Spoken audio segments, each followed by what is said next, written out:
Começamos.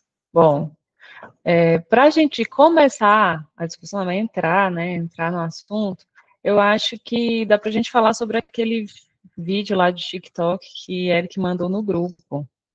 Eu tinha visto no Instagram, coincidentemente, hoje de manhãzinha, assim, e achei interessante, fiquei pensando sobre. E aí, quando vi depois que Eric tinha mandado, porque eu só vi as mensagens hoje, achei legal a gente falar disso, porque a Bianca até comentou, né, que tinha achado legal, né? O que vocês acharam lá do método compensatório de educação da Islândia, né?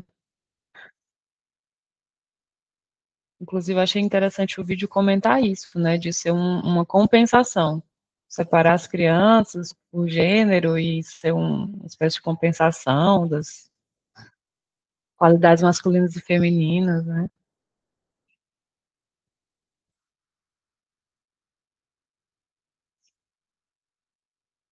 Eu achei super massa, né? Aquela coisa que a gente devia ter sempre.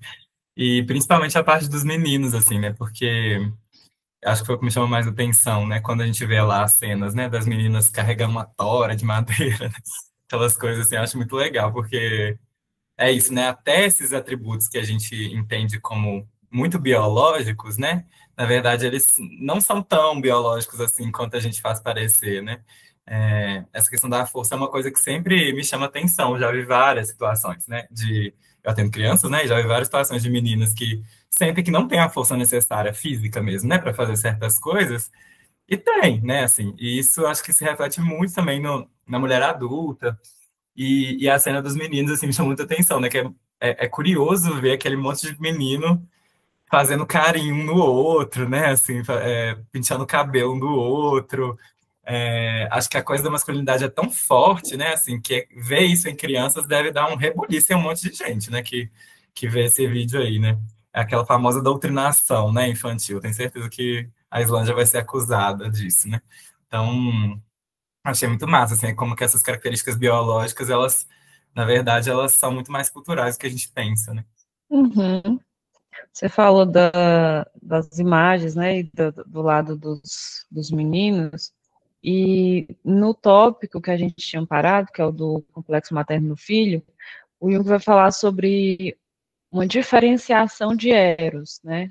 Ele fala um aspecto ali do complexo materno com aspectos ali negativos que, enfim, vão se ressaltar mais. Ele até fala sobre como a gente, falando de complexo materno, vai acabar caindo muito numa patologização, mas ele tenta fazer um trabalho de tirar dessa patologização para pensar isso, né, de uma forma mais ampla. E aí ele comenta sobre essa diferenciação de eros que acontecem nos homens que vão ter ali um complexo materno talvez um pouco mais ressaltado. E a descrição que ele faz, eu acho muito bonita, inclusive, é no parágrafo 164, que ele fala de desenvolver um bom gosto e estética, dons de educador aperfeiçoados pela intuição e tatos femininos.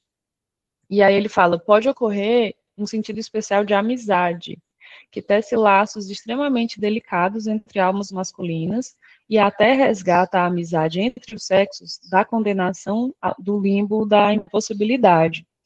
E, e essas cenas que para a gente são tão, assim, diferentes ou não são tão comuns, né, de homens se cuidando, tendo carinho, tendo essa relação mais de relação interpessoal humana mesmo, né? Pelo menos quando você pensa naquelas imagens do vídeo, que assim, se você for uma pessoa mais ou menos saudável, você não vai ter como sexualizar aquilo, você consegue ver que tem como, né? É uma questão de um desenvolvimento, de um incentivo, de um favorecimento, de mostrar que existe, de mostrar que pode, e como isso contribui para um outro tipo de relação entre homens, né? Entre garotos, no caso do vídeo, né?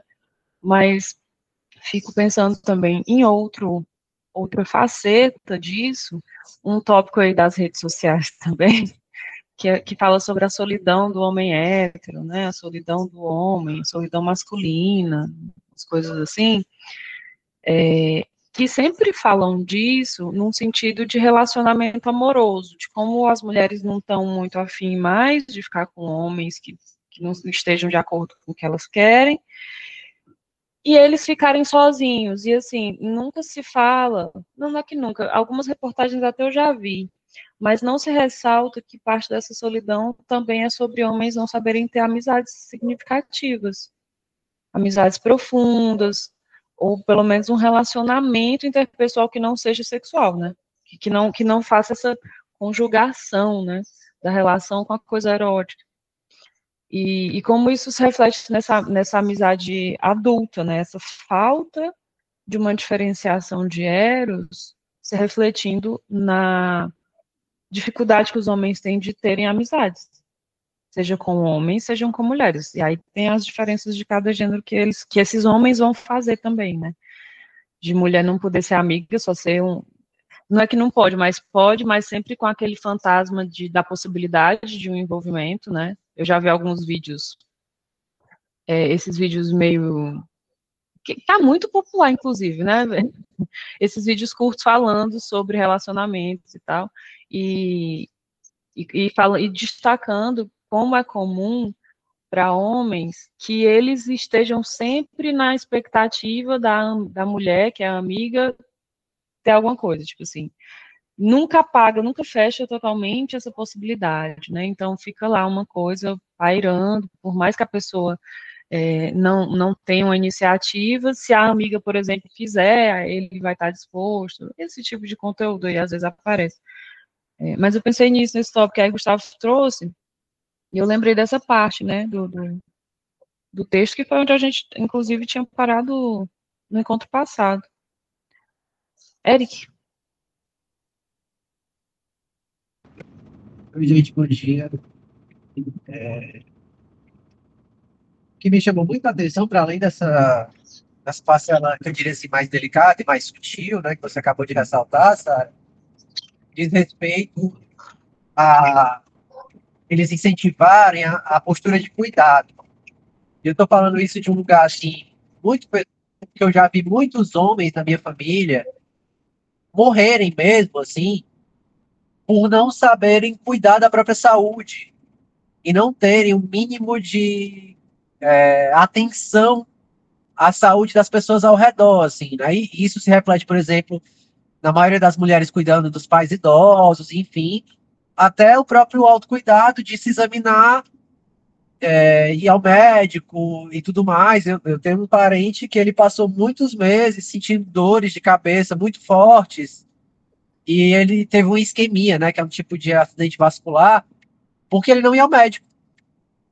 Então, assim, quando você incentiva os meninos a terem essa postura de cuidado, né, de uma forma bem instrumental mesmo, assim, olha, os sinais do seu corpo, né, você está sentindo uma dor, relate isso, né, vá ao médico, pode diminuir muito expressivamente, assim, o número de mortes, o número de fatalidades por doença, né, isso me chamou muita atenção, assim, isso é necessário, porque eu vejo isso, como eu disse, tanto na minha família, né, é algo muito pessoal, mas também vejo isso com amigos, assim, pessoas, você perguntar para o cara qual foi a última vez que ele foi no médico, o cara não sabe, assim, sabe quando foi, né, e isso é muito, muito masculino, assim, né, no nosso universo, assim, atual. Então essa foi uma coisa que me chamou muita atenção, assim, eles serem incentivados a cuidar, né, e aí vocês ter esse cuidado nesse âmbito geral mesmo, assim. Uhum. E como o cuidado é muito associado a um gênero, no caso feminino, e aí qualquer sinal disso, qualquer aproximação disso já é uma espécie de ameaça para a sua identidade de gênero, pelo menos para homens médios, assim. Bianca. Oi, gente, bom dia. Ouvindo bem? Sim. Eu queria comentar um vídeo também, vi agora há pouco, né, antes de entrar. Me lembrou muito uma frase da Chimamanda, eu ia falar a frase depois, mas já vou começar falando, né, eu não lembro se eu acho que não sejamos todas feministas, mas ela tem também o Como Educar Crianças Feministas, eu acho, né, que ela fala assim que nós seríamos muito mais felizes né? Se nós pudéssemos simplesmente nos desenvolver, né? E, livres das expectativas de gênero, né? Porque aí cada pessoa poderia desenvolver as habilidades e as tendências que tem, né? Aquilo que tem sem ficar o tempo todo, né? Se perguntando, né? Por exemplo, o menino que é mais afetuoso, né?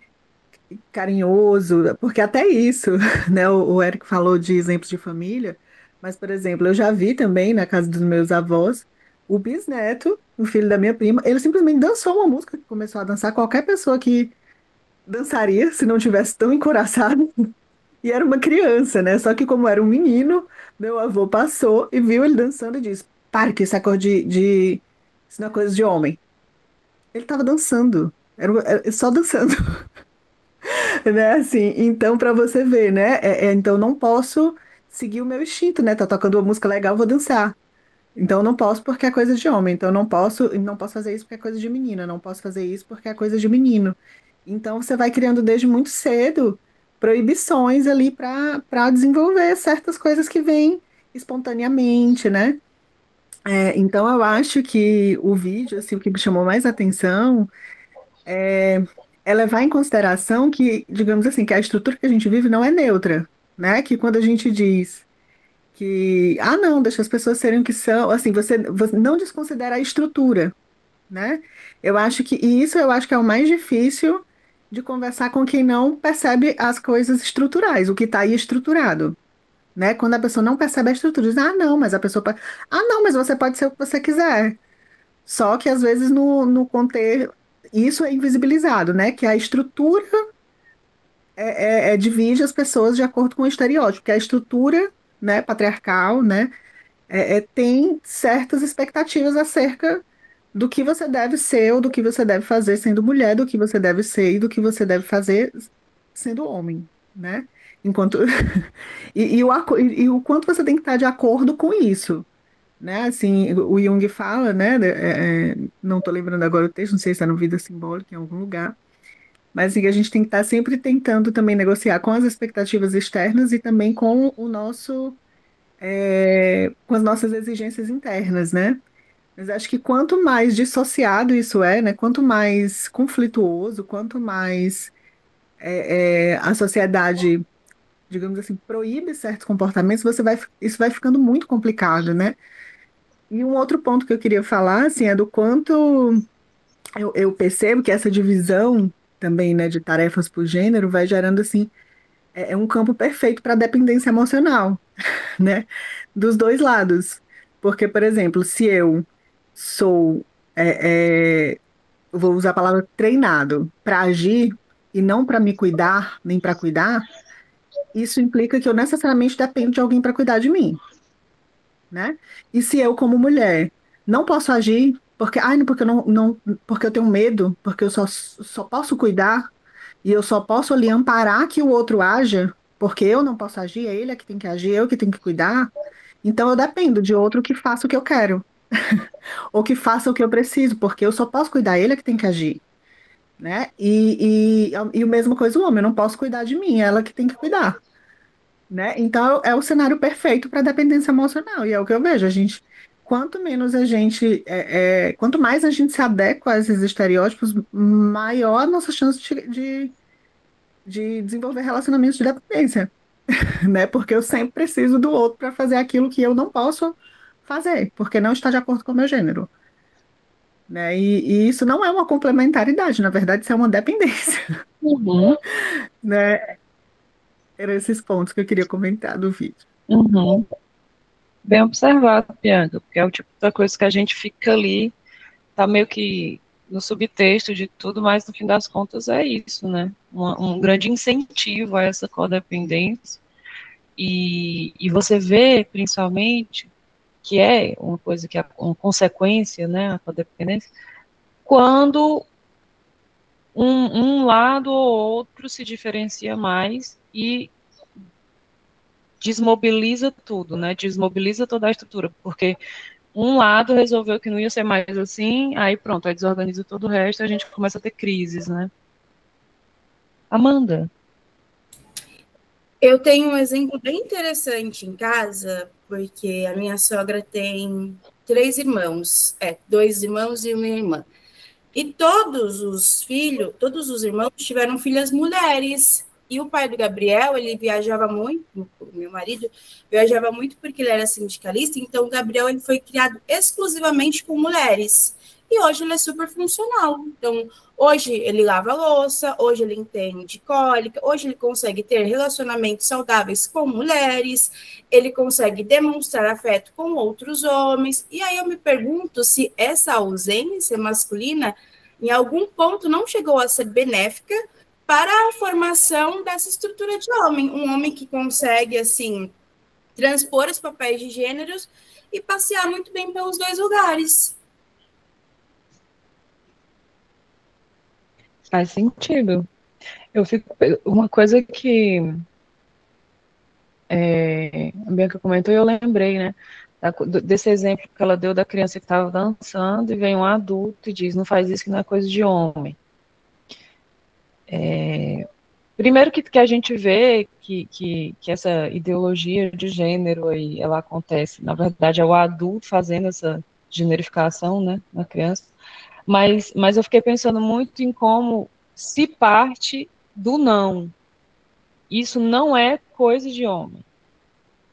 E não tem a parte do o que é então coisa de homem, num sentido educativo, num sentido formativo, num sentido de como que se orienta de uma forma consciente, de uma forma mais refletida, não apenas por uma espécie de um treinamento que o próprio adulto não sabe como ele fez. Ele foi submetido, ele seguiu, e aí ele seguiu e desenvolveu ali aquela persona, aquela atitude, mas ele também não sabe para quê e por que é assim, mas ele vai lá e reproduz. Então, eu fico pensando como a gente vai assumindo essas coisas, sem parar para, né, olhar e, não, mas o que é, então? Como que é, então, que faz?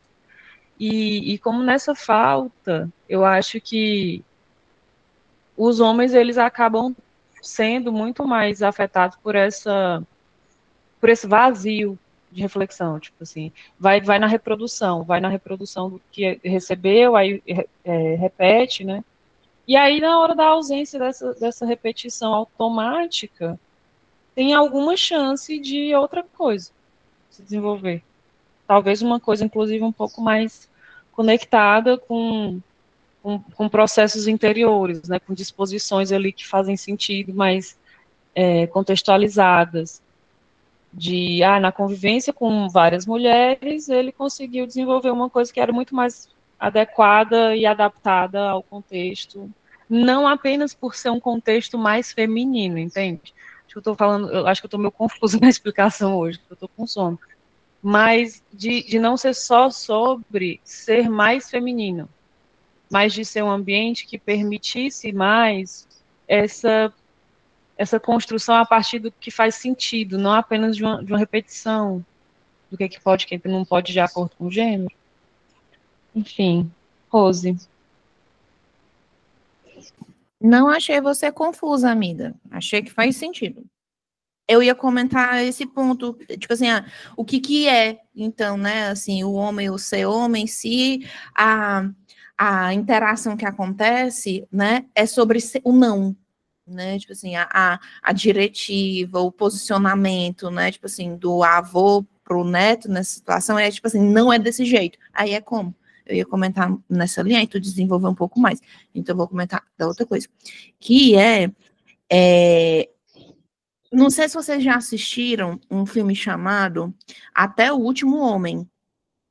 É com o Andrew Garfield, e ele é um soldado no contexto de Segunda Guerra e tal. Aí é a história lá do brother, que, assim, ele faz uma objeção conscienciosa a ser,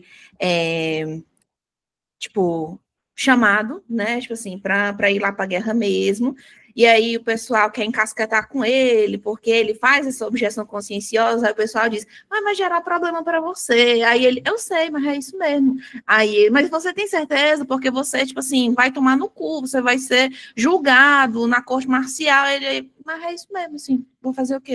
Eu não quero ir. E aí a galera tenta encontrar maneiras de ajudar ele não quer tanto, às vezes, ser ajudado, porque é importante para ele ter essa atitude negativa. E aí a história se desenrola de uma maneira muito, muito legal. Então, eu recomendo. Porque tem esse elemento que vocês estavam falando um pouco mais cedo, da atitude, né, de relacionabilidade, ou de estar ali pelos seus, né, companheiros, né, que as pessoas acham que é muito masculina, e, né, assim, nossa, um exemplo, isso aqui quer ser homem, que é justamente ele ter integrado, ter conseguido atuar a partir desse componente erótico, né, mas não erótico sexualizado, erótico, tipo assim, pô, eu me importo com essas pessoas, eu vou fazer isso, mesmo que eu me sacrifique, mas eu vou fazer porque eu me importo com essas pessoas, e é esse ponto, muito legal para pensar com esse filme, recomendo.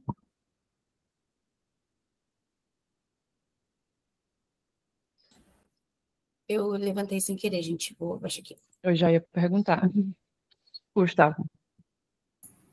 Eu queria comentar também isso que você falou, né, sobre a definição do gênero ser feita pela negativa, né, e a gente não ter muito essa ideia do que seja essa positivação, né, que é uma coisa que acabou sendo uma questão para a gente aqui no grupo, né, também em relação ao conceito de masculinidade, né.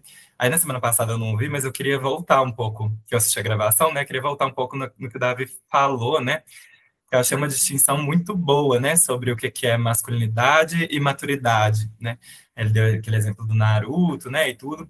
E aí eu acho que nesse texto o Jung acaba respondendo ainda melhor isso, né? Porque nesse parágrafo sobre a positividade do complexo materno no menino, ele vai falar, né, sobre o Dom Juanismo, né, que é o aspecto negativo, mas que num aspecto positivo poderia significar uma masculinidade arrojada, né? Aí ele vai definir o que é essa masculinidade arrojada de uma forma que eu achei muito, muito bacana, né? Assim, então, a masculinidade, num aspecto positivo, sem ser a negação, né? Seria uma ambição por metas supremas, além de uma violência frente à estupidez, à obstinação, à injustiça e à preguiça, uma prontidão para sacrificar-se pelo que se reconhece como correto, tocando as raias do heroísmo, que eu acho que é exatamente o exemplo que a Rose traz nesse filme mesmo, né? Ele é um grande herói de guerra, né? Porque se sacrifica.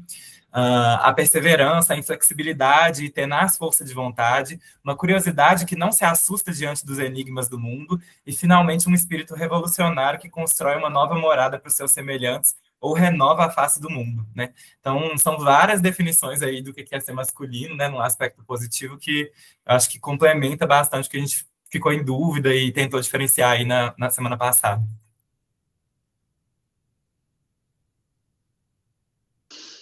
Tá no parágrafo 165, a Alexa perguntou aqui. Perfeito. Inclusive, isso me lembra do outro lado do vídeo, né, que a gente estava começando aqui, a gente começou falando, que é o do lado das meninas, né, as meninas sendo incentivadas a serem mais afirmativas, mais ativas, né, no vídeo fala sobre falar mais alto, se colocar e tal. E eu fiquei pensando no complemento que isso significa, né? Porque quando a gente estava discutindo as coisas de masculinidade, maturidade, a gente entrou nessas dificuldades aí, nessas brechas. E aí eu fiquei pensando que, de um lado, a gente estava falando sobre esse incentivo ao aspecto do cuidado no lado masculino. E como o aspecto do cuidado leva a relações melhores, eu vou sintetizar assim, né? Então, um aspecto ali do cuidado que vai acabar se refletindo nisso, né? E do lado feminino, uma afirmação e um incentivo à atividade que pela discussão desse capítulo, inclusive, é como se fosse uma espécie de acréscimo, porque a mulher já vai ter essas disposições ou disposições próprias, e ela só precisa realizá-las, e para realizá-las elas vão precisar só ser um pouco mais ativas, um pouco mais diretas, um pouco mais corajosas. E aí eu fiquei pensando também numa coisa que eu acho que foi a Bianca que comentou, dessa coisa da codependência e tal, de como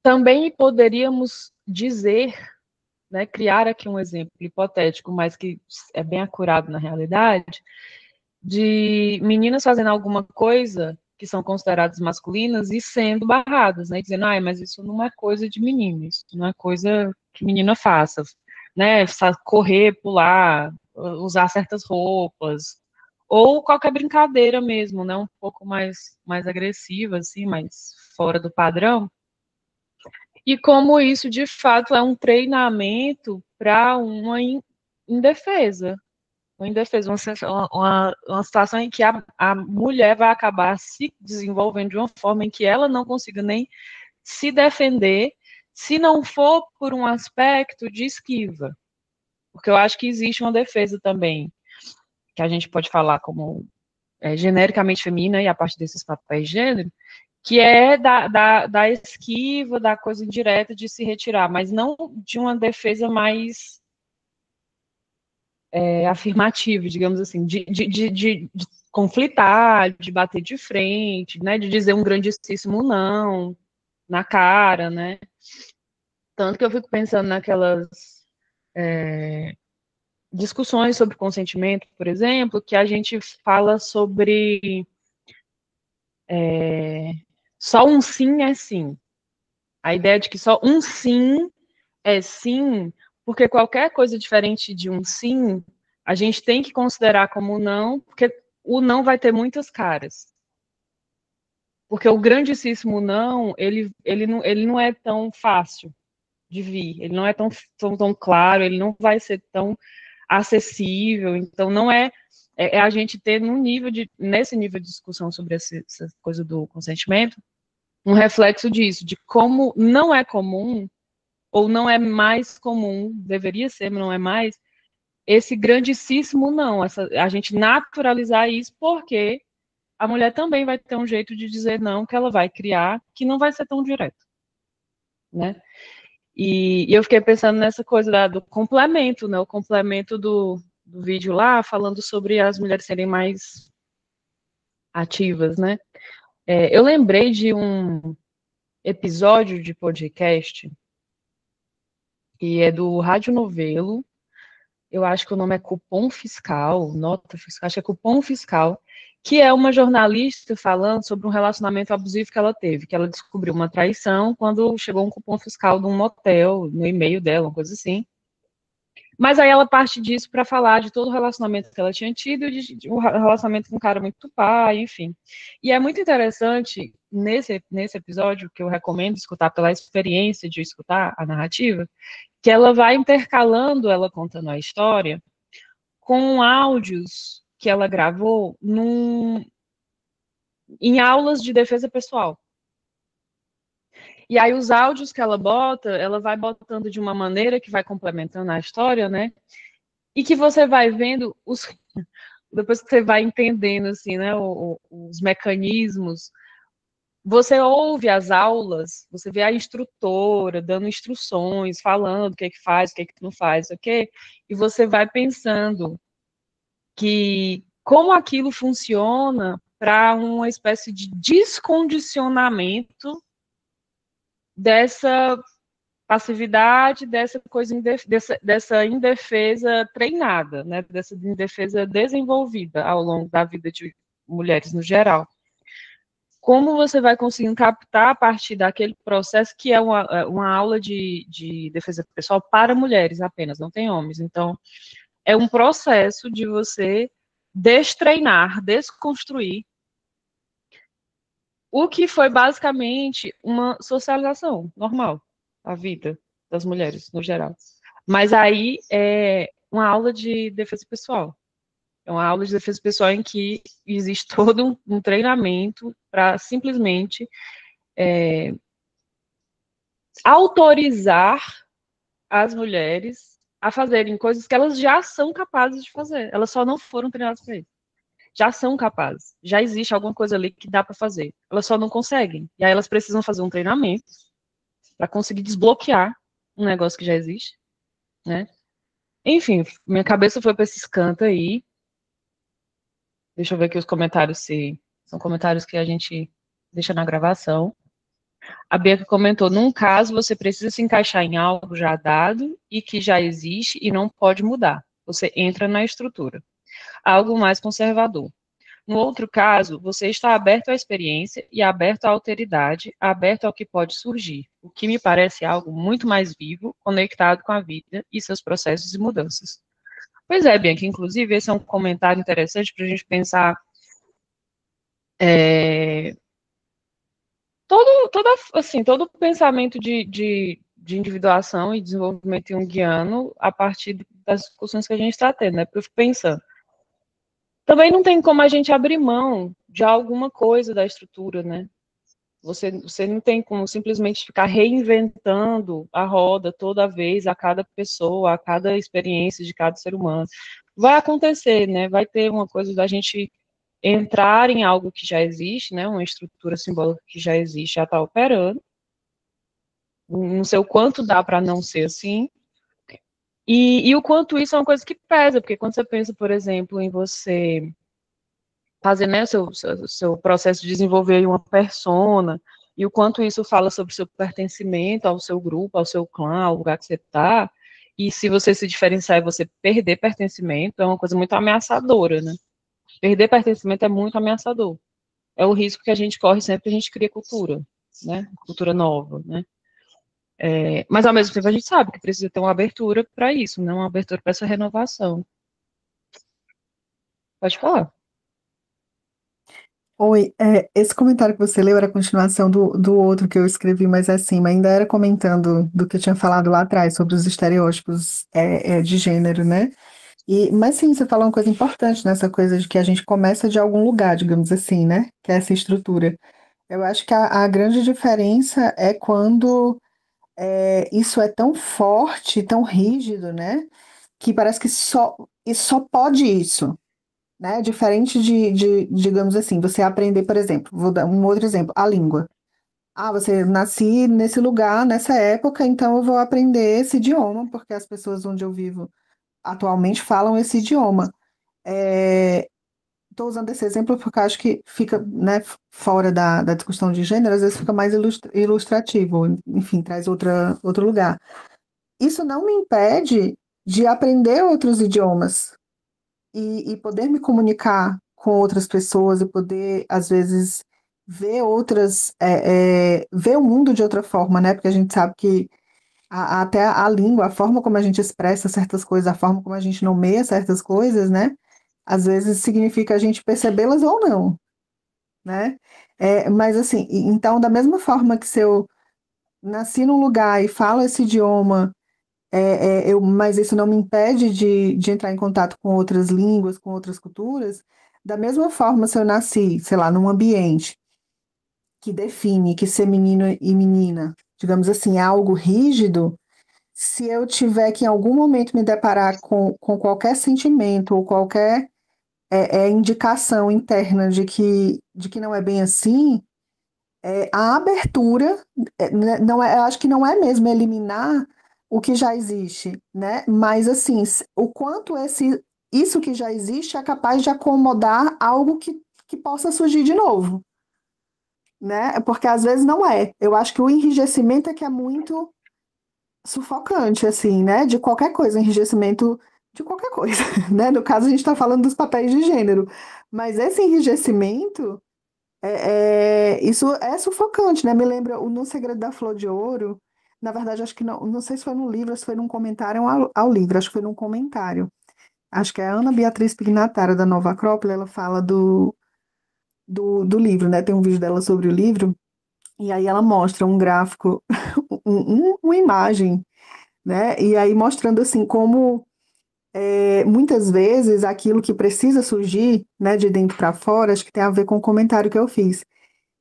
Inicialmente, às vezes, quando a gente foi tão moldado por essa estrutura externa, é quase como, digamos assim, a gente construísse um edifício em cima de um solo, de um pedaço de chão, muita estrutura, muitas coisas pesadas, né? O que eu tenho que ser, o que eu tenho que fazer, o meu emprego, né? As minhas relações, tudo. E, na verdade, tem uma coisa ali embaixo que quer nascer e que só precisava de um pouco de água e de um pouco de sol. E aí eu taquei um monte de coisa em cima e aquilo dali não consegue brotar, né? Que são as expectativas, né? As convenções. Então, não sei, eu fico me perguntando isso, sabe? Assim, o quanto... Como é difícil mesmo, né? Assim, como é difícil lidar com, ao mesmo tempo, a nossa necessidade de se guiar, porque a gente está nesse mundo, né? E a gente, de alguma forma, precisa negociar com ele, mas, assim, o quanto toda uma sociedade, digamos assim, seus valores podem ter sido estruturados e convidar a gente a estruturar a nossa vida de uma forma completamente contrária, às vezes, ao que a gente precisa desenvolver. Né? Acho que é mais uma questão, assim. Tudo a ver com o que a gente estava falando da diferenciação de Eros, porque essa abertura que você fala é uma receptividade espiritual, algo que poderia vir para renovar a cultura, para ressignificar esses referenciais, né? E é uma qualidade aí associada ao feminino, na psicologia analítica, né? Que ele vai falar, inclusive, no complexo materno do filho, né? A diferenciação de Eros vai habilitar, né? Ele fala sobre uma riqueza de sentimento religioso e uma receptividade espiritual que acolhe a revelação, né? E depois, lá na frente, ele comenta sobre o vazio ser o grande mistério do feminino, que os homens sofrem em compreender, porque é um negócio realmente muito diferente, muito outro, né? Gustavo? Fiquei pensando quando vocês falam, né, sobre essa dificuldade de escapar da estrutura, né, dessa rigidez, e agora você falando isso, né, sobre a diferenciação do Eros como necessário, fico pensando que no caso da mulher, né, essa diferenciação do Eros por causa da rigidez da cultura pode ser exatamente uma super diferenciação, né, do Eros, assim, né, que é o que ele vai falar, assim, aí mais para frente, né, quando ele vai trazer a questão das mães, né, que desenvolvem esse Eros exclusivamente como relação materna, né? E como o Jung sempre fala, né? Assim, o erótico e o poder são a sombra um do outro, né? E aí achei interessante quando ele vai dizer isso, né? Assim, sobre essas mães que desenvolvem esse Eros, né? Essas mulheres que desenvolvem esse Eros exclusivamente como relação materna, na verdade são muito tirânicas, né? Porque elas acabam exercendo isso inconscientemente sobre a forma de poder, né? Então elas parecem estar sempre se sacrificando pelos outros, mas na verdade é uma forma de poder e não de doação erótica, né? Assim, elas são incapazes de um verdadeiro sacrifício, né? Eu acho que isso volta nesse ponto sobre como as mulheres são empurradas para isso, né? Mas eu acho que é interessante o fato de que o Jung mostra muito nesse texto as consequências dessas posições culturais todas, né? Isso que a gente está discutindo aqui, que é o problema da estrutura. Eu acho que o Jung faz essa discussão de uma forma muito massa nesse texto, descrevendo exatamente as consequências disso. Uhum. Né? Nossa, muito bem observado, Gustavo, que você pensa assim, cada categoria dessas que ele traz, né, fala de um aspecto que é materno, mas que enquanto materno é feminino, e que ele depois vai falar das qualidades, né? Ele fala do aspecto mais negativo, mais patológico, assim, mas depois ele fala das qualidades, de como também tem o que tirar daí e qual é o valor disso, né? O que ele está sempre preocupado em fazer, porque a gente sabe que tem os dois aspectos, né? Mas esse ponto do excesso de aspecto materno, né, digamos assim, da sombra de poder que isso tem, pensando que, por um lado, tem uma identificação com o arquétipo, ou com a coisa arquetípica, que, de fato, dá toma a pessoa, né, ela não faz isso por escolha, ela é, de fato, tomada por uma identificação, mas também de como isso se reforça, né? Se reforça culturalmente quando o lugar de poder que você vai ter, o espaço que você tem para ter algum tipo de poder vai ser esse. Então, eu fico pensando em mulheres que ficam, de fato, muito identificadas com essas funções maternas, que é muito fácil, por exemplo, ver nos lados mais conservadores aí da população, mas não apenas, né? Eu acho que é mais estereotipado nas pessoas mais conservadoras, mas não só aí, eu acho que, inclusive, depois que chega a essa experiência, né, da mulher ser mãe, isso constelar coisas que, de fato, são muito fortes e que é muito difícil para que elas consigam se diferenciar disso. Eu fico lembrando de duas pessoas que eu conheci, que uma delas era muito, muito, assim, desorganizada, assim, na vida, ela tinha muitas questões, ela era muito sensível a muitas coisas e tal, e ela tinha um papo de que ela queria muito ser mãe nova. Ela tinha um rolê de, nossa, eu quero muito, um sonho, assim, de ser mãe com 20 e poucos e tal. E para mim, que tinha minhas questões também com a maternidade, só que do outro lado, eu ficava muito assim, como assim? Maluca, né? Assim, na minha cabeça era a pessoa na minha sombra. E ela falando, não, e quando eu fui entendendo, assim, mais ou menos, à medida que fui tendo mais intimidade, me parecia que tinha uma coisa dessa, assim, de a pessoa parecia que via naquilo uma forma de ela ter algum tipo de poder, algum tipo de força, de autodeterminação, de se orientar mais na vida, de tirar disso, né? A partir dessa experiência, conseguir tirar isso e sentir que tem uma posição diferente na vida e a partir disso conseguir fazer coisas. É muito doido isso, né? Outra pessoa que eu conheci que não era tão, assim, não tinha tantas questões, era uma pessoa super centrada e tal, mas tinha uma coisa de um plano mesmo, assim, de querer ter filho, assim, fazer um script, assim, né, vai, namora, casa, vai ter filho e tal, que ela também comentava de, não, eu quero muito ser mãe, e eu ficar, para mim é um grande mistério sempre, aí eu fico, mas por quê? E ela falou que era uma coisa dessa, assim, não, eu sinto que quando eu for mãe, eu vou ter uma autoestima que eu nunca consegui ter. E eu ficava pensando, por que caminhos, né? Parecia tão claro para ela que ela ia ter uma autoestima, uma confiança, assim, ela ia se sentir forte, segura. E eu não conseguia entender isso sem o background teórico. Eu não conseguia olhar para a experiência, né, da amizade, da intimidade que eu tinha e entender a partir dela mesma, porque eu achava assim, como assim? Só que é isso, né? Tem uns pontos aí, de fato, que eu acho que ela não estava totalmente errada na intuição dela.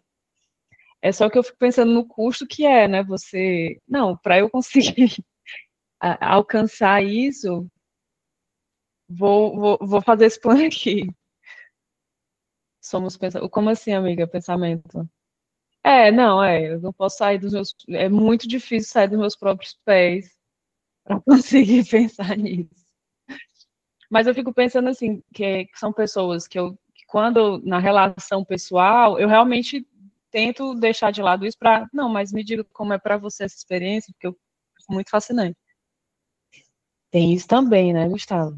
Tem uma coisa assim, inclusive entre as duas, entre os dois exemplos que eu falei, uma me deixava bastante preocupada. A outra eu botava fé. Eu ficava, não, entendi seu ponto, de repente faz sentido sim, é um crescimento mútuo. Outro caso, eu ficava meu cabreiro, assim, eu ficava assim, rapaz, se Deus manda mesmo um filho dessa criatura, pensa aí, que doideira. Deixa eu ver quem tá na fila, Bianca. Oi, Sara. Né, que você estava falando isso, né, da questão esses exemplos que você deu, né? E eu fiquei pensando, assim, que o quanto, né, até voltando um pouco para o vídeo também, né, por exemplo, aquelas meninas lá do vídeo têm aquela experiência de experimentar, digamos, a própria força, né, desde muito cedo. Então, carrega o toco, faz isso, faz aquilo, então tem aquela experiência ali corporal mesmo, né? E Tô vendo aqui o comentário da live. E essa experiência desde muito cedo, eu não sei, me parece assim um registro, entende? E eu fico me perguntando, por exemplo, quando a pessoa não tem, às vezes, essa autorização, esse registro é muito moldado justamente por essa questão do estereótipo, né? A forma que a mulher tem de se empoderar, que é o que a gente está falando aqui, precisa muitas vezes passar por esses papéis, né? Ou você casa, porque aí você é validada como uma mulher casada, né? Que é diferente do status de uma mulher solteira, né? Que geralmente a mulher solteira, se durar muito tempo, é porque tá encalhada, né? Ou porque tá faltando alguma coisa na vida dela, né? Socialmente falando, assim, da partir dessa perspectiva estrutural, é cruel, né? E assim, fechada demais, né? Que só valida a experiência da mulher se ela for mãe, se ela for esposa, né? Ou então se ela for santa, né? Tem que ser um desses papéis. Então eu fico me perguntando assim, é claro que se você vai por esse caminho de uma forma muito inconsciente, eu sinto assim, você é capturado, né? Mas se você vai com alguma autocrítica, ou se nesse caminho de alguma forma, sei lá, né, a pessoa começa uma terapia e começa a perceber algumas coisas, né, não sei, esses acontecimentos, às vezes eu fico pensando que às vezes pode ser um caminho, sim, de desenvolver a autoconsciência, né? Agora, claro, a gente tem que torcer para que isso aconteça, né? Porque senão, realmente, por exemplo, eu quero me autodeterminar, mas a gente sabe que isso, né, na psicologia infantil vai ser determinar a vida da criança, vai dizer, você faz isso, você faz aquilo, não sei o quê, porque eu quero sentir esse poder. E aí, como eu não consigo ter esse poder sobre mim mesmo, sobre a minha própria vida, eu vou fazer isso projetando na criança, né? Agora, claro, se nesse caminho que a gente não sabe, muitas coisas misteriosas podem acontecer, né? Inclusive você tem um filho ou uma filha que é uma pessoa com muita personalidade e não vai, né? Óbvio que enquanto ainda é muito criança, vai ser às vezes difícil, porque ainda é muito criança, muito dependente. Mas às vezes acontece, né? Da vida mandar uma criança bem confrontativa. Que às vezes é o que aquela pessoa precisa também, né?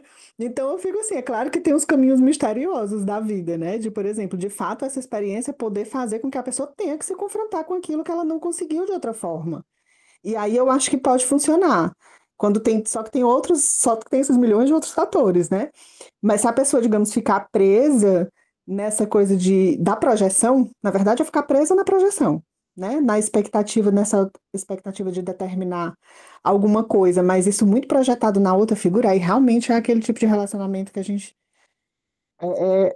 conhece, que é isso, você fica refém ali do inconsciente, né? Dos pais, né? Você como filho, nessa posição, né? É, é, então é isso, eu queria comentar isso, que em resumo seria, de fato é uma experiência que eu acho que, em conjunto com outros fatores, pode trazer um crescimento, como tudo, né? Mas também é perigoso se for uma coisa muito inconsciente, né? É isso. A gente, como psicólogo junguiano, a gente aprende a ter humildade com os mistérios da vida. Então, o que vai vindo, a gente vai encarando, né? E vendo como lida. Mas é interessante acompanhar para ver o que nas dinâmicas em jogo. E aí, nessa discussão, eu fico pensando, tem um ponto aqui no tópico que o Jung fala sobre hipertrofia do aspecto materno, que ele fala assim, o intelecto não é cultivado, permanece numa forma originária, primitiva, incapaz de relacionar-se, violento e também tão verdadeiro e às vezes tão profundo como a própria natureza. Lá na frente, ele vai falar que o logos paterno é matricida, né, que o desenvolvimento desse aspecto de logos, de diferenciação intelectual, ele tanto é necessário, intelectual assim, moral também, né, que é a discussão que ele vai fazer mais lá na frente. Ele tem esse aspecto necessário do desenvolvimento, mas há um custo que é ir contra este outro princípio, né? A gente está falando de materno arquetípico como um princípio também. E aí eu fico pensando, a gente fala muito de logos como poder, mas aí aqui também a gente vê o poder do Eros, o tipo de poder próprio ao Eros ou ao materno que a gente está discutindo, que também tem poder, é outro. Tanto que não dá para dizer que é a mesma coisa, porque existe essa disputa, né? Amor e poder nessa estruturação. Mas eu acho interessante pensar que tem esse aspecto de poder neste erótico e neste materno também. o poder do Logos vai ser um e o do Eros vai ser outro.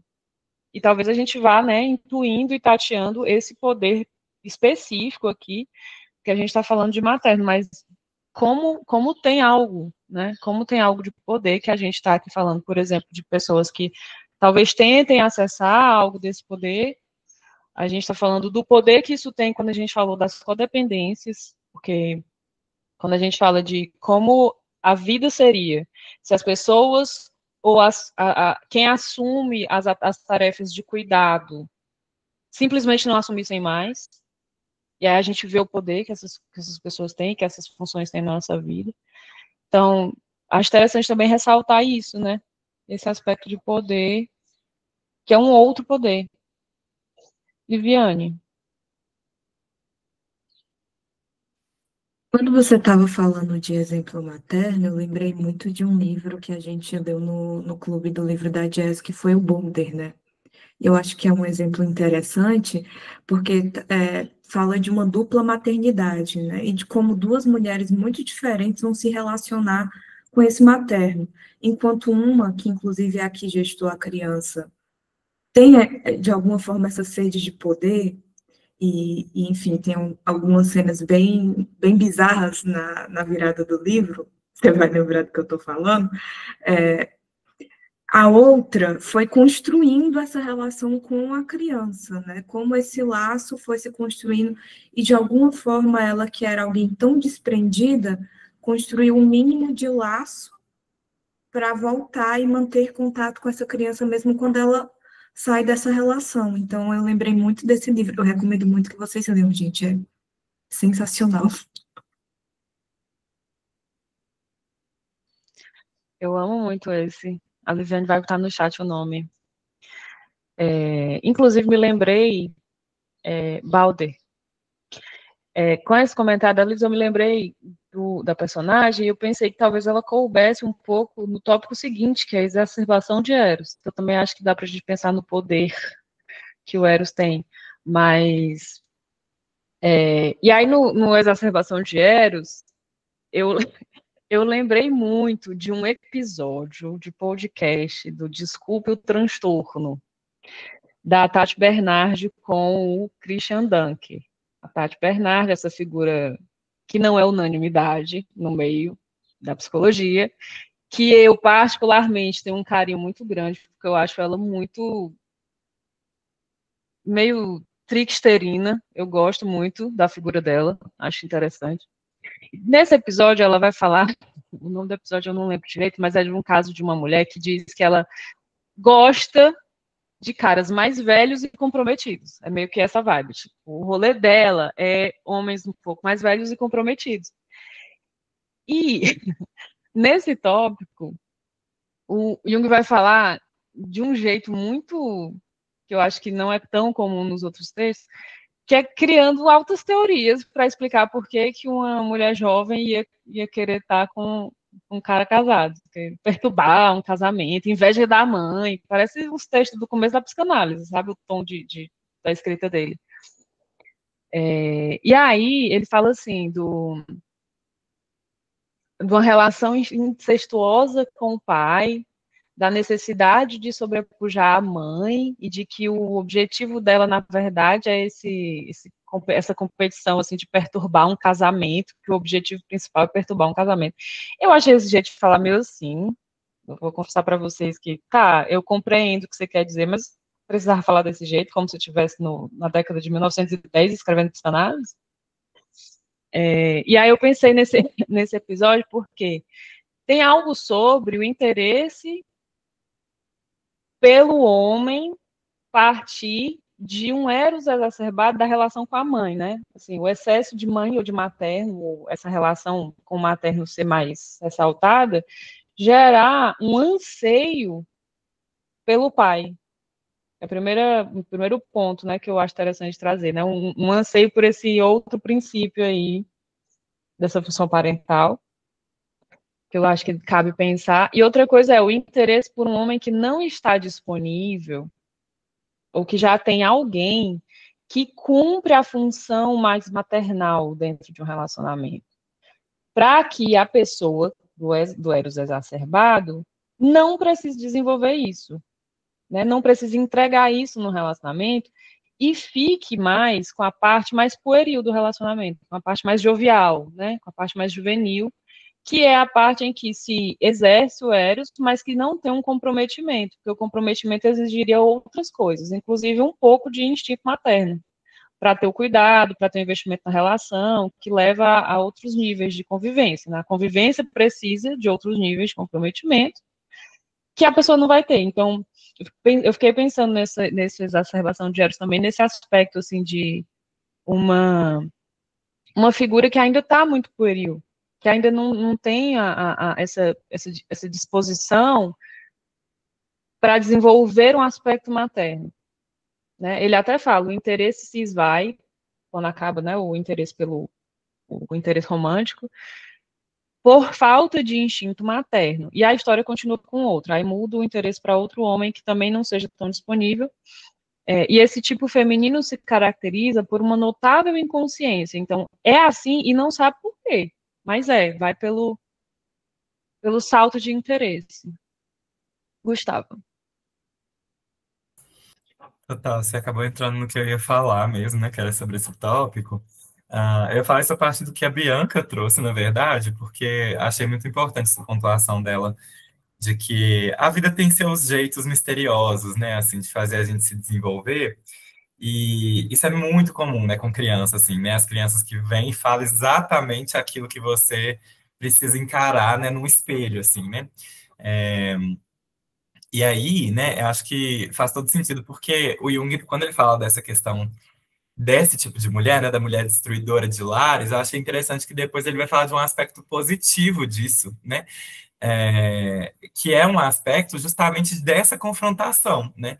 É a provocação da inconsciência do casal acomodado, né? Assim, que está identificado a esses papéis, que não está se desenvolvendo, né? Que está nesse mesmo lugar, assim, um pouco de uma presa vulnerável para ela, né? E ela vai lá e, através dessa injeção de vida, né, do erótico, ela provoca um conflito moral, né? Para esse homem, para esse casal. Então, eu acho que é bem interessante quando ele fala desse aspecto positivo, né, de uma função social da destruidora de lares, né, assim, que é uma coisa também que me lembra muito a Marina Diamandis, né, não sei se vocês lembram dessa cantora, a Marina The Diamonds, que ela tem umas músicas meio assim nos primeiros álbuns dela. Eu acho que ela se desenvolveu psiquicamente depois, inclusive ela fez psicologia, porque nos outros álbuns ela fala mais sobre essa coisa do empoderamento feminino, mas nos primeiros ela tem uma música que chama Homewrecker, né, assim, destruidora de lares, outro que é sobre como ser uma destruidora de corações, assim, e ela vai dando umas dicas, e ela fala exatamente desse ponto, né, que você traz, que é sobre esse lugar da sedução, né? E ela fala assim: a gente vai seduzir esses caras e tudo cantando "Eu te amo", pelo menos eu acho que eu te amo, né? Assim, e esse pelo menos eu acho que eu te amo me fez muito lembrar esse aspecto pueril que você tá falando, né? Que é alguma coisa que a mulher pode ficar, né? Nesse lugar. Não só a mulher, eu acho que tem vários homens, acho que é um homem gay isso aí, essa definição, inclusive. Que acaba acontecendo muito, né? Assim, esse lugar de entrar numa outra relação, de estar procurando por essa dinâmica, para não ter que se desenvolver também relacionalmente, né? Então, achei muito massa essa dinâmica, apesar de também as explicações causais, né, remeterem um pouco a esse aspecto psicanalítico aí, né? Esse aspecto que não é causal, mas que é finalista, né, que ele traz também nessa explicação, acho que é bem interessante mesmo. Inclusive, da gente falar do poder do Eros, né? Que como diria um amigo psicanalista meu, como a bateção de coxa é um negócio que faz as pessoas se desenvolverem. A necessidade de bater coxa leva as pessoas a saírem da sua zona de conforto, da inconsciência, para o conflito, né? E a partir do conflito acontecer alguma coisa. Nesse sentido, eu acho que eles têm assim muita verdade no que eles estão falando. E aí você falou sobre a função, né, dessa mulher, e eu lembrei de um trecho que eu achei muito bonito, o jeito que ele escreveu. Deixa eu até procurar aqui. Lá no 180. 179, ele começa assim: a provocação do conflito é uma virtude luciferina, no sentido próprio da palavra. O conflito gera o fogo dos afetos e emoções. E, como todo fogo, este também tem dois aspectos, ou seja, da convulsão e da geração de luz. Aí lá na frente ele fala que a emoção é a fonte principal de toda tomada de consciência. Primeiro que evitar conflito já é uma coisa muito complexa, materno, né? Você tem uma dificuldade muito grande, né, de encarar o conflito, de se submeter a um conflito para atravessá-lo, já diz aí de uma acomodação inconsciente, um negócio com dificuldade aí do complexo materno, de como não tem como passar por isso sem uma grande emoção, vai gerar afeto, vai gerar afetação, vai gerar emoção, sem isso não tem nem transformação possível. Mas o 180, que é o que eu achei muito bonito o jeito que ele escreveu, a mulher cujo destino é ser um elemento de perturbação, só em casos patológicos, é exclusivamente destrutiva. Normalmente, ela própria, enquanto elemento perturbador, é perturbada. Como elemento transformador, ela mesma se transforma e o clarão do fogo que acende ilumina e clareia todas as vítimas da confusão. A mulher está sendo a portadora da luz, luciferina, mas luz. O que parecia ser uma perturbação sem sentido torna-se o processo de purificação para que o insignificante volatilize todas as coisas. Se esse tipo de mulher permanecer inconsciente de sua função, isto é, se não souber que é parte daquela força que sempre quer o mal, mas cria o bem, perecerá pela espada que traz consigo. A consciência, porém, a transforma em libertadora e redentora. Eu achei primeiro aqui uma defesa desse lugar de poder erótico, e de a mulher conseguir ter alguma consciência sobre isso, para conseguir operar de alguma maneira com isso, de entender que existe algum tipo de coisa acontecendo, da qual ela é parte, né? Mas eu fiquei pensando também naquela velha questão da projeção sombria que o masculino faz sobre o feminino, e de homens verem mulheres como essas figuras demoníacas, né? Porque a mulher vem, gera um conflito, ela perturba, gerando um conflito moral, e o quanto isso gera essa afetação, essa inflamação, enfim, esse fogo dos afetos, e como é fácil olhar para essa mulher perturbadora e tratar como louca, ou como destrutiva, como demônio, né? Como a figura que vai representar o próprio demônio, né? E nisso se perder o aspecto transformativo que aquela mulher está eliciando, porque ela não está fazendo isso sozinha. Ela é uma participante de uma constelação, ela é uma participante de um evento, ela tem a parte dela também. Mas ela está ali na geração de alguma coisa, né? E o quanto isso está associado também, justamente no ponto que ele está trabalhando, sobre Eros, né? A gente pensar naquelas leituras que o próprio Jung faz sobre a associação do mal com o feminino, e de como esse aspecto de sexualidade, que é associado muito ao feminino, também é demonizado. E aí eu fiquei pensando nesse ponto a mulher ter esse papel, mas para esse papel, de fato, efetivar alguma coisa, realizar alguma coisa, ela conseguir escapar dessa projeção que homens vão fazer, essa projeção do mal, do demônio, o próprio demônio, a mulher está encarnando o próprio demônio para o homem porque ela está trazendo à tona uma coisa que vai perturbar ali o que está acontecendo. Mas, no fim das contas, ela gera conflito. Gera conflito, tira o homem da zona de conforto para um conflito que vai deixar ele afetado, emocionado. Só que ele vai, né, os jeitos de lidar com isso falam muito sobre como a cultura toda lida, né? Mas eu fiquei pensando muito nesses pontos por motivos vários, mas como isso está trabalhado aqui, eu achei interessante. E o próprio Jung já ressaltar, né, a grande indolência das pessoas acomodadas e a mulher perturbando isso. E toda a cultura aí da amante, né? A amante como uma figura que ela existe no repertório cultural, né? ela é uma figura, uma função. Nesse caso da exacerbação de Eros, eu consegui pensar em alguns exemplos também, não sei se vocês também pensaram, lembraram de pessoas, mas tipo, tanto de atendimento, como de pessoas conhecidas, assim, de você ver como algumas atitudes, às vezes, até que a pessoa pode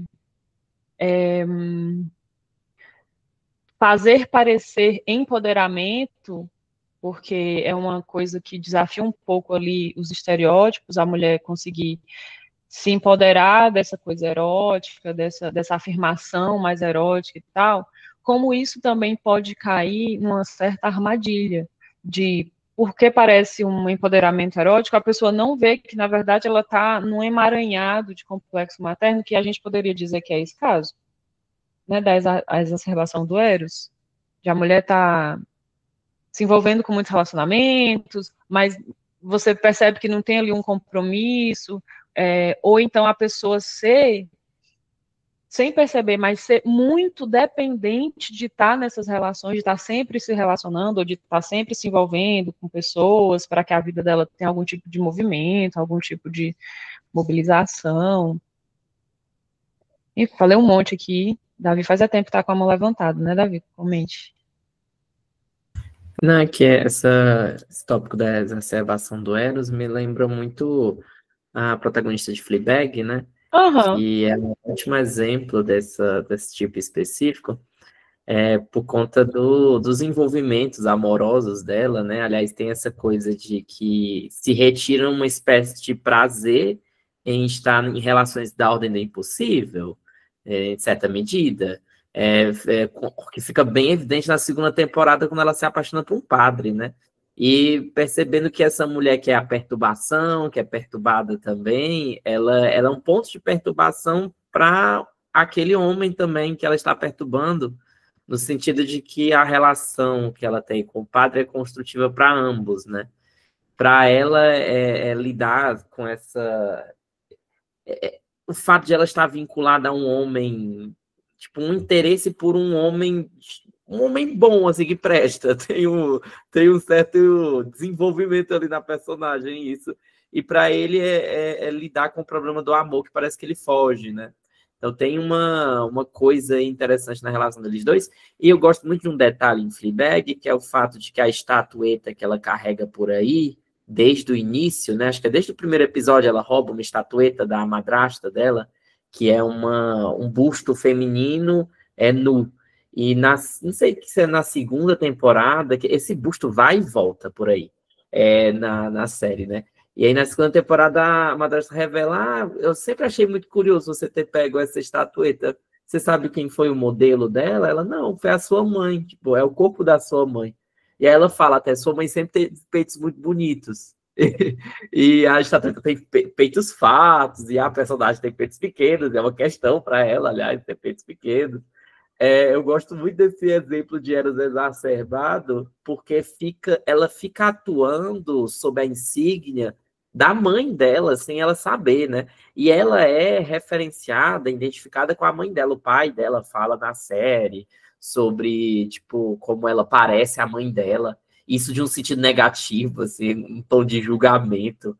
E sempre tem esse aspecto de inadequação às situações, né? Ela com cabelo bonito no funeral. Tem várias situações desse tipo que envolve essa mulher que é desajustada, mas que tem esse efeito magnético ao mesmo tempo por conta disso, né?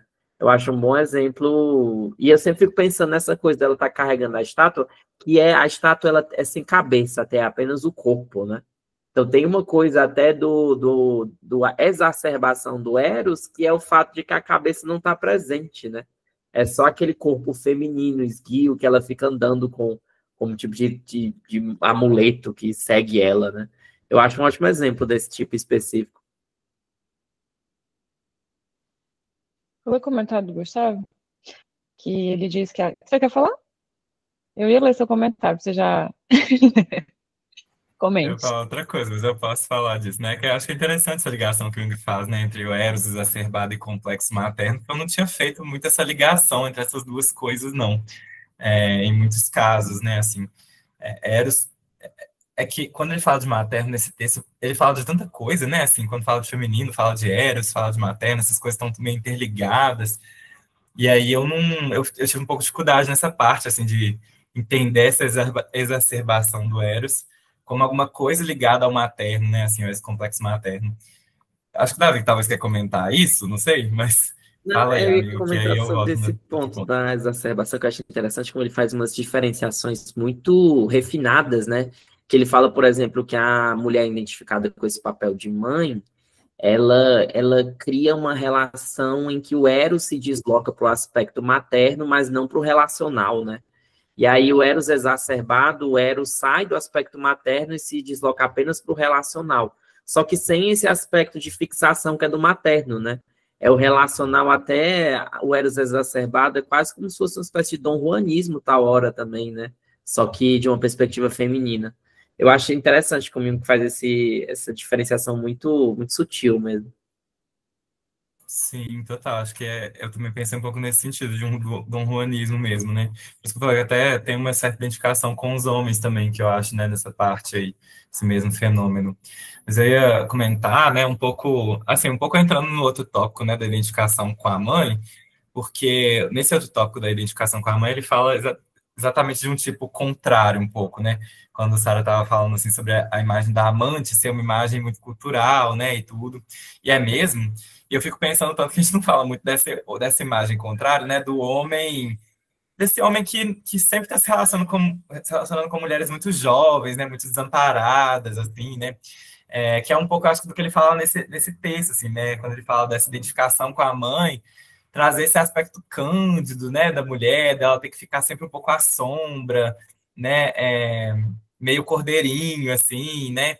E e aí, como que esse desamparo, né, dessa jovem exerce sobre os homens uma atração especial, né, assim, ela é de tal como um apêndice da mãe, né, que ela já não sabe o que acontece quando um homem chega por perto, e aí ela se sente muito inexperiente, necessitada de ajuda, né, e esses homens pegam ali, né, assim, eu fiquei pensando em muitos exemplos, assim, né, desses homens que sempre se relacionam com mulheres mais novas, que não têm ainda sua personalidade desenvolvida, né, que precisam dessas mulheres, que precisam dessa ligação com o materno ainda, né, e aí acho que é um pouco disso, né? Assim, essa ideia do rapto, né? Que ele fala também, né? O exemplo do rapto de Perséfone, assim, né? Acho que o rapto tem a ver com essa inseparabilidade da mãe, né? Assim, a necessidade dessas mulheres serem raptadas, né? Por esses homens, assim, né? Tem a ver com esse lugar de que elas não podem se dar eroticamente, né? E aí os homens vão lá e pegam para si, né? De outra maneira. E essas mulheres acabam sempre se sentindo mesmo muito raptadas, né? Tem vários exemplos assim, de pacientes, de amigas, né, que elas entram nessas relações, né, meninas jovens que entram nessas relações com homens mais velhos e depois elas se sentem enganadas, né, raptadas mesmo da sua inocência, né, assim. Então, achei que foi um contra-aspecto muito bom esse que o Jung traz também, né, falando desses homens também. Uhum. Eu fiquei pensando muito também nesse tópico, como tem nessa configuração de identificação com a mãe, essa dependência tão grande de uma figura feminina de autoridade, que a pessoa não se vê nesse lugar, né, é meio que apêndice, e como isso é também estar vulnerável, como isso é ficar vulnerável nessa inocência. Quando você fala assim, tem que ser raptada, é uma grande atração que exerce aí para esses homens, então, o quanto talvez dessas categorias que ele faz, essa é uma que fala muito dessas criaturas que talvez sejam as mais vulneráveis, as mais ingênuas, né? E inclusive, estudando psicologia analítica também, você percebe que ingenuidade é um grande problema também, né? Ingenuidade também é uma espécie de pecado, por mais que não seja uma escolha, né? Entre aspas, da pessoa, é também um tipo de problema.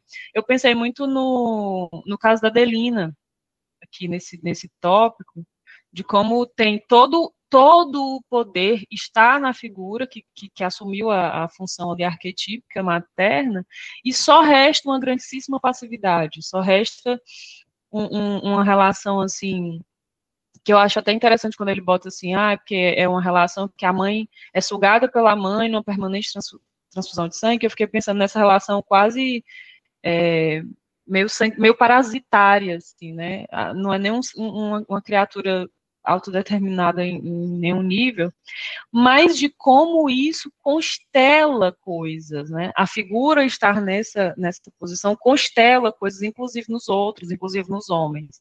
Que aí ele fala que o mais bobo vai se sentir um grande sortudo espertalhão de ter uma chance de raptar essa figura. E eu fico pensando como é uma situação meio que se cria, de alguma maneira, como destino, né, por causa dessa grande inconsciência, de a pessoa estar nessa posição, e por ela estar muito, né, identificada nessa posição, ela, de fato, criar uma certa disposição psicológica, não é uma boa palavra, disposição psicológica, mas talvez criar uma certa atmosfera de constelação, né, de constelar isso em outras pessoas, tanto ela sendo assim, manter a mãe na posição, e a mãe se manter nessa posição de autoridade absoluta nos assuntos maternos femininos, e de ela também constelar de alguma forma isso, transferencialmente, contratransferencialmente, né, em figuras masculinas, de figuras masculinas sentirem isso de uma forma despertada, né, por a pessoa estar assim. E eu fico pensando nesse jogo projetivo, né? Eu tô falando aqui transferência contra transferência, tô falando desse grande jogo projetivo, de a pessoa só tá vivendo e ela ter aquela personalidade muito, muito infantil, muito imatura, de estar muito identificada com a materna, e de isso constelar coisas nas outras pessoas ao redor. E de, eventualmente, essas pessoas serem lobos maus, raptores, né? Coisas do tipo. Teve um ponto que eu peguei uma viagem aqui nesse tópico, que foi pensar sobre isso essa posição do feminino na pessoa, mas também pensar no masculino interior da pessoa, tipo assim, na própria pessoa. No meio do parágrafo 169, ele vai falar sobre como essas mulheres são formas vazias, que um homem pode nelas enxergar o que bem entender. Além disso, são tão inconscientes que seu inconsciente estende inúmeras antenas, para não dizer tentáculos de pólipos invisíveis, que captam todas as projeções masculinas para a grande satisfação dos homens. Tamanha indefinição feminina é a contraface almejada de uma definição masculina inequívoca, a qual só pode ser estabelecida de uma forma algo satisfatória quando há condições de empurrar tudo que é duvidoso, ambíguo, indefinido sobre o encantador inocência feminino. Nesse ponto eu fiquei pensando em alguns casos específicos que eu já vi, que na verdade, vamos pensar assim, numa mulher que tem uma masculinidade mais desenvolvida, né, mais forte, que é como se essa masculinidade interior própria daquela mulher assumisse esse contorno muito firme, muito definido, e que, em compensação, naquela mesma mulher, esta feminilidade está desse jeito. Está, né, nesse nível de inconsciência, de vazio. Eu estou saindo um pouco dessas categorias que o Jung está fazendo para pensar em outros contextos também, né? Estou complexificando um pouco aqui as análises. Mas eu fiquei pensando que eu lembrei, de fato, de algumas pessoas em que a gente pode chamar de animosa, pode chamar de complexo materno e tal, mas tirando essas rotulagens, pensar este princípio masculino da pessoa, muito exacerbado, porque isso, né, rendeu algum tipo de desenvolvimento aí para ela, adaptação, mas que nesta mesma pessoa, nessa mesma mulher que vai ser mais masculinizada, nesse sentido que a gente está falando, o feminino vai ter uma configuração, assim, de ingênua, identificada com a mãe, super, que são mulheres, por exemplo, que eu já vi, que têm, assim, uma segurança, uma altivez, uma coisa muito desenvolvida, principalmente em áreas profissionais, não só, mas é mais fácil de ver, mas que quando chega na seara dos relacionamentos interpessoais, amorosos, sexuais, ela se comporta exatamente como a Coré, como essa pessoa essa mulher identificada com a mãe, em que nesses assuntos existe uma desadaptação, uma imaturidade muito grande, a pessoa não sabe o que fazer, ela realmente se emaranha toda, é muito complexo tudo, e é uma imagem que, quando se junta, né, as duas coisas se juntam na mesma pessoa, é muito desafiante, porque ela tem a imagem de si, a partir do que ela vê, que ela consegue fazer, a partir desse masculino, né, que a pessoa vai lá, é desenrolada, faz coisas e tudo mais, super competente, não sei o que lá. Mas na hora que chega nos relacionamentos amorosos, é uma grande complicação que a pessoa se vê num lugar super vulnerável, super infantil. A pessoa realmente está num nível muito, muito sensível.